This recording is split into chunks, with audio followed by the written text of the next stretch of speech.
Rabbi Bill Hamilton back with you here.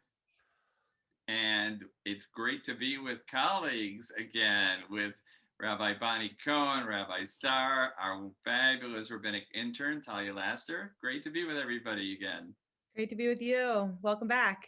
The question in this week's Torah portion I want to pose is why, when the Torah has a portion that brings us the 10 commandments and the Sinai revelation from God, does it go out of its way to make Yitro, Moses' father-in-law, into his teacher and career coach, which he sort of functions as? Why is the Torah going out of its way to do that? Thoughts? One thing I love about Jethro's being called into this position is that he's not an official member of the tribe. He's an outsider to some degree. And while he's inside the family, he's outside the Jewish people. And I think there's something really powerful about saying sometimes we need an outside perspective to get some distance from something, to be able to bring perspective, bring grounding, bring guidance that maybe we can't see so much when we're in the thick of things and caught up in our own worlds so much. On a somewhat more intimate level, some people are very lucky to have, intact families and parents who continue to be tremendously important into adulthood. It's a great blessing, obviously. Some people are not so fortunate, and it can be an incredible blessing to marry into a family and to, in effect, get a whole other set of parents, which is amazing. So I think it's a beautiful thing. It's a beautiful gift for Moshe that he has Yitro.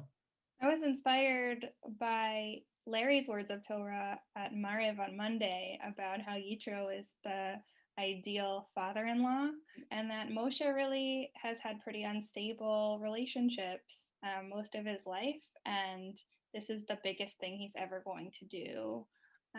So having someone there to really support him, who he lived with for 40 years and took him under his wing, it feels like a really important part of the story. Beautiful. You've all focused on different aspects of relationship, which are really powerful in terms of support, in terms of extended family, in terms of the way in which we relate to people who have a fresh outside perspective.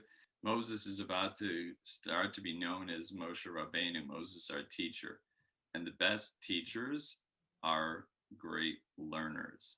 And what Yitro does is he turns Moses into a learner, which is going to make him a far more effective teacher.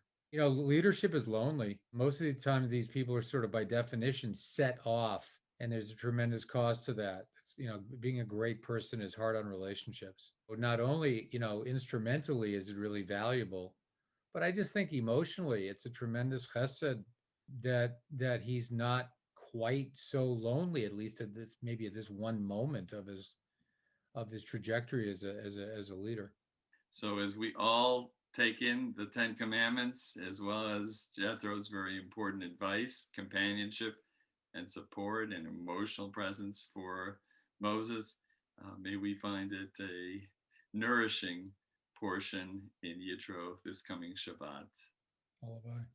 Wish everybody a Shabbat Shalom. Shabbat Shalom. Shabbat Shalom.